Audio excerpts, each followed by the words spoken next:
Bonjour à toutes et à tous, ici Khalil Jebali pour ce Good Morning Market du 24 avril 2018. Nous commençons tout de suite avec le rappel légal habituel. XTB France informe les participants que la présentation à venir et les informations qui vont être dispensées ne constituent pas en aucune manière une sollicitation ou incitation à acheter ou vendre des produits financiers. Nous commençons tout de suite avec le calendrier économique de ce mardi 24 avril.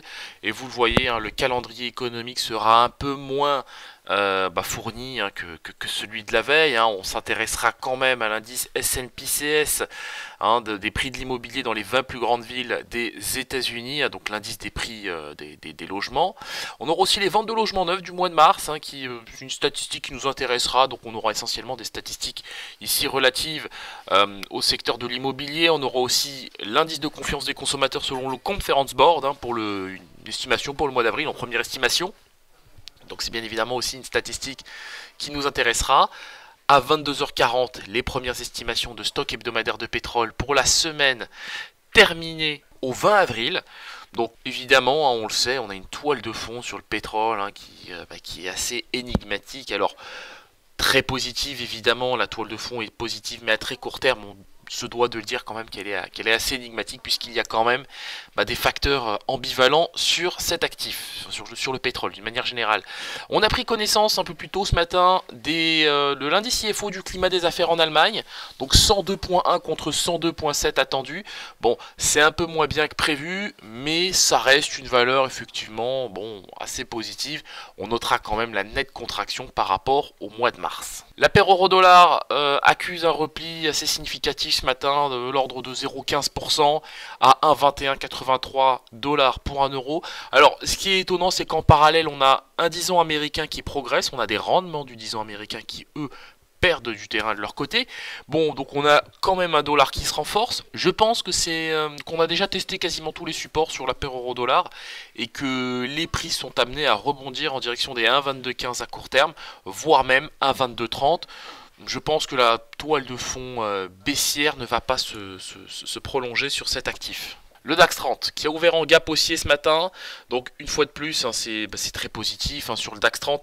Pour comprendre ce qu'il se passe, il faut regarder tout simplement en D1 et nous le voyons, les prix évoluent désormais au-dessus de la moyenne mobile à 100 périodes.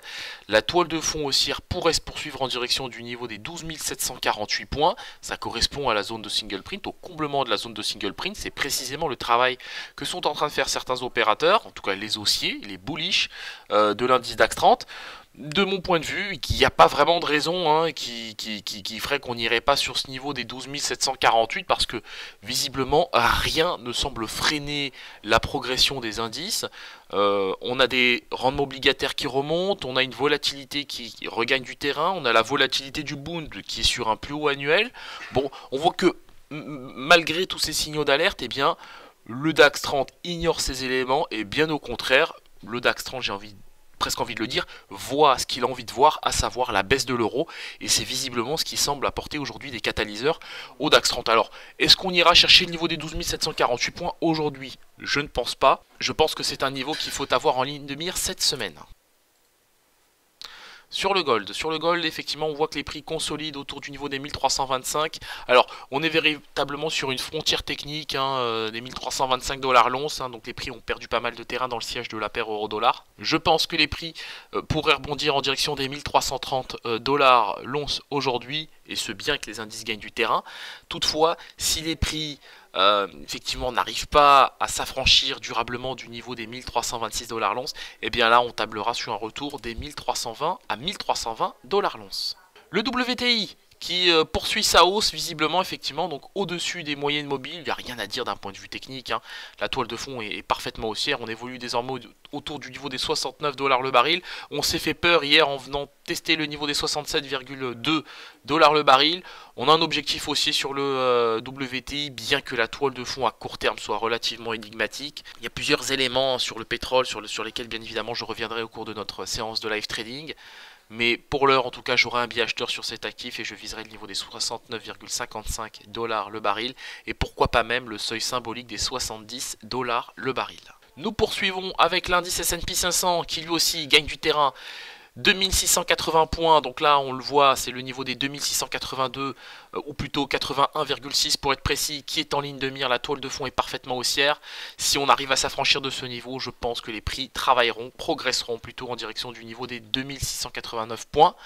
Et pourquoi pas même le niveau des 2697 points. Donc je dirais que c'est presque le niveau que j'ai en ligne de mire pour cette semaine. On a quand même une sacrée marge de progression sur l'indice S&P 500 sur cette semaine. Comme je le disais, rien ne semble freiner la progression des indices. Et c'est pourquoi effectivement je suis acheteur des indices occidentaux. Nous terminons avec le Bitcoin, et le Bitcoin qui lui aussi a retrouvé des couleurs, et quelles couleurs! On est désormais au-dessus du seuil des 9000 $. J'évoquais hier le niveau des 9111 $. Alors on s'en est affranchi sans aucune difficulté. On n'a même pas consolidé autour de ce niveau. La hausse a continué en direction du niveau des 9257 $ pour un Bitcoin. Bon, je pense qu'on va revoir ce niveau bien évidemment, puisque les prix évoluent en tendance haussière. On est porté par les deux moyennes mobiles à 7 et 21 périodes. Je pense qu'on va revoir le niveau des 9300 $ pour un Bitcoin sur cet actif. Voilà, donc l'objectif sur le Bitcoin pour moi c'est le niveau des 1300 $. À très court terme évidemment. Voilà, on se quitte sur cette note. On se retrouve comme d'habitude aujourd'hui à 15h15 pour un décryptage complet de la situation. Donc effectivement, on a une toile de fond relativement haussière sur les indices, bien que les statistiques pour l'heure ne soient pas très bonnes. Nous reviendrons bien évidemment sur tous ces éléments tout à l'heure à 15h15. Merci à vous.